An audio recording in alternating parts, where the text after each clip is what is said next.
Hi friends, இன்றைக்கி இந்த வீடியோவில் எதை பற்றி பார்க்க போகிறோம் அப்படின்னு கேட்டிங்கன்னா, ஃபர்ஸ்ட் ஆஃப் ஆல் நான் ஏன் இவ்வளோ டல்லாக டயர்டாக இருக்கேன் அப்படின்னு கேட்குறீங்களா? ஃபிஃப்த் டே எனக்கு வந்து கொஞ்சம் ஹெல்த் இஷ்யூ இருந்தது. ஸோ எந்த வேலையுமே செய்யலை. எனக்கு இப்போ அந்த ஹெல்த் இஷ்யூனால் நான் வந்து இவ்வளோ டயர்டாக இல்லை.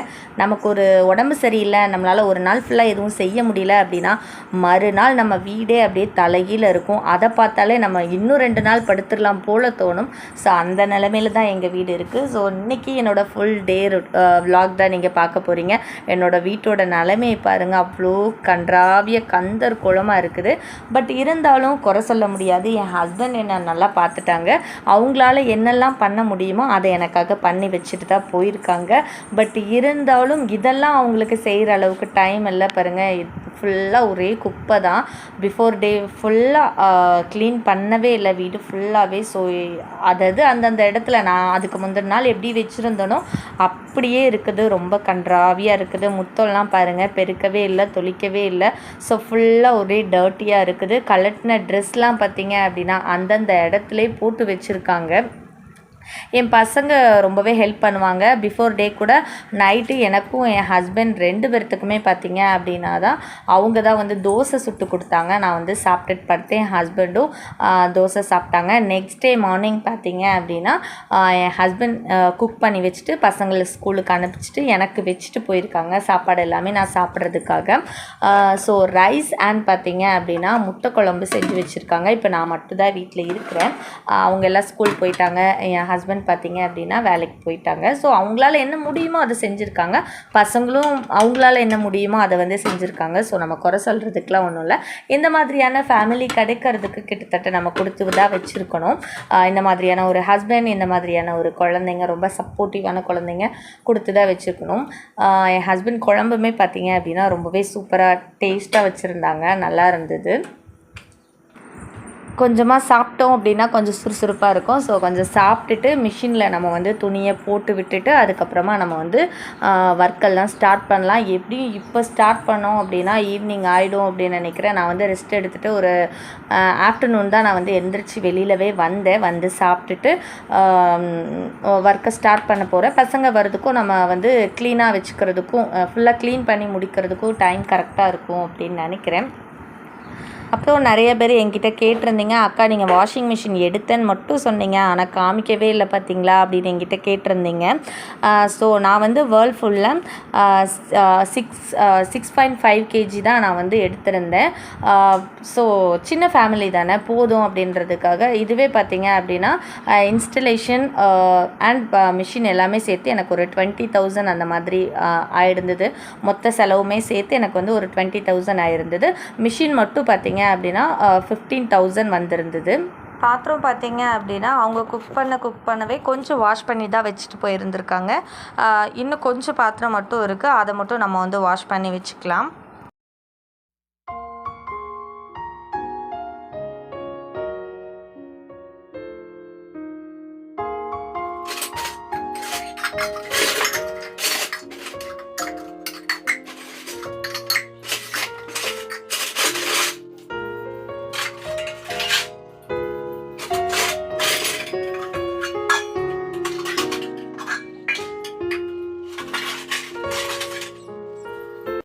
சில பேர் பார்த்திங்க அப்படின்னா கொஞ்சம் வெட் கிளாத் வச்சு அப்படியே ஸ்டவ் வந்து தொடச்சி எடுத்துருவாங்க. பட் எனக்கு பார்த்திங்க அப்படின்னா நல்லா அந்த பாத்திரம் தேய்க்கிற அந்த ஸ்க்ரப்பர் வச்சு நல்லா தேய்ச்சி அதுக்கப்புறம் தண்ணி ஊற்றி கழுவி விடுறது தான் எனக்கு வந்து நல்லா இருந்த மாதிரி தோணும். ஸோ அதனால் நான் எப்போதுமே ஃபுல்லாக அந்த கிச்சன் டாப் ஃபுல்லாகவே நல்லா ஸ்க்ரப்பர் போட்டு தேய்ச்சி விட்டுட்டு ஸ்டவ்வுமே நல்லா ஸ்க்ரப்பர் தேய்ச்சிட்டு அப்புறம் சுற்றி இருக்கிற செவத்துலலாம் அப்படியே லேஸாக ரொம்ப ப்ரெஷர் கொடுத்து தேய்க்காமல் பெயிண்ட் எல்லாம் ரிமூவ் ஆயிரும். ஸோ கொஞ்சம் லைட்டாக தேய்ச்சி விட்டுட்டு அப்படியே தண்ணி ஊற்றி கழுவி விட்டுருவேன். இது பார்த்திங்க அப்படின்னா டெய்லியுமே நான் வந்து பண்ணிடுவேன். டெய்லி பண்ணிவிட்டு அப்புறம் கிச்சனில் கீழேயுமே, ஏன்னா கீழேயும் தண்ணி வந்துடும் இல்லைங்களா? ஸோ அதனால் கிச்சனில் கீழேயும் அப்படியே தண்ணி ஊற்றி கொஞ்சம் டெய்லி கிச்சனை ஒரு டைம் நான் வந்து சின்ன கிச்சன் தானே, ஸோ பெரிய பிரச்சனை இல்லை. அதே மாதிரி கீழேயும் நம்ம அவ்வளோ திங்ஸ் வைக்கல. ஸோ ஈஸியாக தான் இருக்கும், ரொம்ப கஷ்டமாக இருக்காது. கீழேயுமே பார்த்திங்க அப்படின்னா அப்படியே கொஞ்சம் வாஷ் பண்ணி விட்டுருவேன். யாருக்கெல்லாம் இந்த மாதிரி வாஷ் பண்ணாதான் கம்ஃபர்டபுளாக இருக்கும், பிடிக்கும் அப்படிங்கிறத மறக்காமல் கமெண்ட் பண்ணுங்கள். இப்போது கிச்சன் ஃபுல்லாகவே நீட்டாகிடுச்சு. கிச்சன் இப்படி இருந்தால் தாங்க எனக்கு கிச்சனுக்குள்ளே வரும்போது ஏதாவது வேலை செய்கிறதுக்கே தோணும். கிச்சன் வந்து அப்படியே கசமுசன்னு இருந்தது அப்படின்னா எனக்கு வந்து அப்படியே ரொம்ப ப்ரெஷர் ஆகும், ரொம்ப கோபம் வரும். எடுத்த பொருளை எடுத்த இடத்துல வச்சுணும். அதே மாதிரி சிங்கில் பாத்திரம் இருக்கக்கூடாது. இப்படி இருக்கணும், இப்படி நீட்டாக நான் இப்போ எப்படி காமிக்கிறேனோ அப்படியே எப்போதுமே இருக்கணும் அப்படின்னு நினைப்பேன். ஸோ நிறைய பேர் அப்படி தான் அப்படின்னு நினைக்கிறேன். கிச்சன் மட்டும் நீட்டாக இருந்தால் தான் அது நமக்கு என்னமோ நாளே நல்லா இருந்த மாதிரி ஒரு ஃபீல் வரும். நமக்கும் வேலை இருந்துகிட்டே இருக்கிற மாதிரி தோணாது. வீடே க்ளீனாக இருக்கிற மாதிரியான ஒரு ஃபீல் வரும். ஸோ நம்ம கிட்டத்தட்ட எல்லா வேலையுமே முடிச்சாச்சு. இப்போ வந்து நம்ம ஃப்ரெஷ் ஆகிட்டு வந்துட்டு ஆல்ரெடி காஞ்சிட்டு இருந்த துணியை எடுத்துட்டு காய போட வேண்டி இருந்த துணி எல்லாத்தையுமே காய போட்டு முடிச்சுட்டு நம்ம வந்து கொஞ்சம் வீடியோஸ்லாம் எடுக்க வேண்டி இருக்குது. கொஞ்சம் ஷார்ட்ஸு, அதுக்கப்புறம் இன்னும் கொஞ்சம் வீடியோஸ்லாம் எடுக்க வேண்டியிருக்கு. ஸோ அதுக்காக ஒரு சிம்பிளாக சுடிதார் வேர் பண்ணியிருக்கேன். சிம்பிளாக ஒரு மேக்கப் போட்டுட்டு நம்ம வந்து வீடியோ எடுக்க ஸ்டார்ட் பண்ணலாம். என்னதான் இருந்தாலும் நம்ம ஒரு நாள் ரெஸ்ட் எடுக்கலாம், வேணால் கூட ஒரு நாள் கூட ரெஸ்ட் எடுக்கலாம். பட் நமக்கான வேலைகள் நமக்கு காத்துட்ருக்கும். ஸோ அதனால் நம்ம வந்து அதை செஞ்சு தான் ஆகணும். ஸோ நான் ஒரு சிம்பிளான ஒரு மேக்கப் முடிச்சுட்டு நான் மறுபடியும் உங்களை வந்து பார்க்குறேன். சூப்பரான கிச்சன் டிப்ஸும் ஒன்று சொல்கிறேன், மேக்கப் முடிச்சுட்டு வந்து சொல்கிறேன். ஸோ இந்த ட்ரெஸ்ஸு நான் வந்து வேர் பண்ணி இது வரைக்கும் நான் வந்து வீடியோ போட்டிருக்க மாட்டேன் அப்படின்னு நினைக்கிறேன். எனக்கு ரொம்பவே பிடிச்ச ட்ரெஸ். மீஷோலேருந்து தான் நான் வந்து ஷாப்ஸிலேருந்து நான் வாங்கியிருந்தேன் அப்படின்னு நினைக்கிறேன். நான் ஸ்க்ரீன்ஷாட் இதில் வந்து ஆட் பண்ணுறேன். 515 ருபீஸ் சம்திங் அப்படின்னு நினைக்கிறேன். ஸோ நான் வந்து உங்களுக்கு ஸ்க்ரீன்ஷாட் ஆட் பண்ணுறேன். நீங்கள் வந்து வேணும் அப்படின்னா பர்ச்சேஸ் பண்ணிக்கோங்க. இப்போ நம்ம வந்து ஒரு பூ பறித்து வச்சுக்கலாம். ரோஸ் செடியெல்லாம் எப்படி இருக்குது அப்படிங்கிறத பார்க்கலாம்.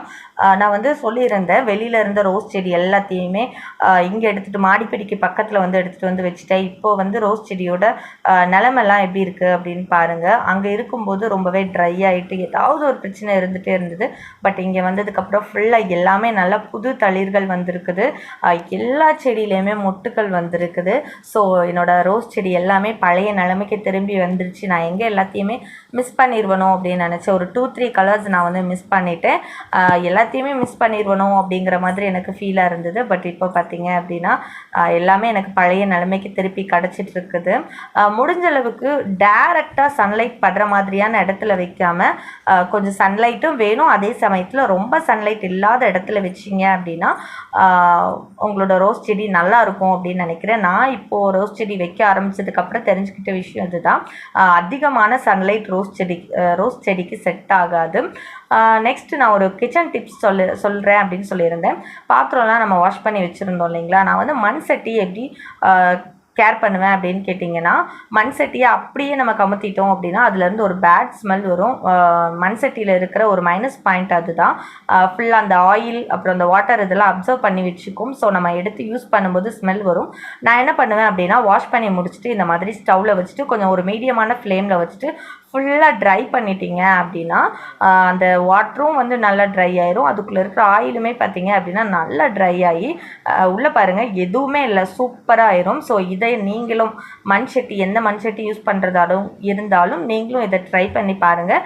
கண்டிப்பாக உங்களுக்கு ஹெல்ப்ஃபுல்லாக இருக்கும். இந்த வீடியோ பிடிச்சிருந்தது அப்படின்னா லைக் பண்ணுங்கள், ஷேர் பண்ணுங்கள், கமெண்ட் பண்ணுங்கள். நான் நெக்ஸ்ட் வீடியோவில் உங்களை வந்து பார்க்குறேன். மீண்டும் இன்னொரு வீடியோவில் உங்களை சந்திக்கும் வரை உங்களிடமிருந்து விடைபெறுவது உங்கள் தமிழ்.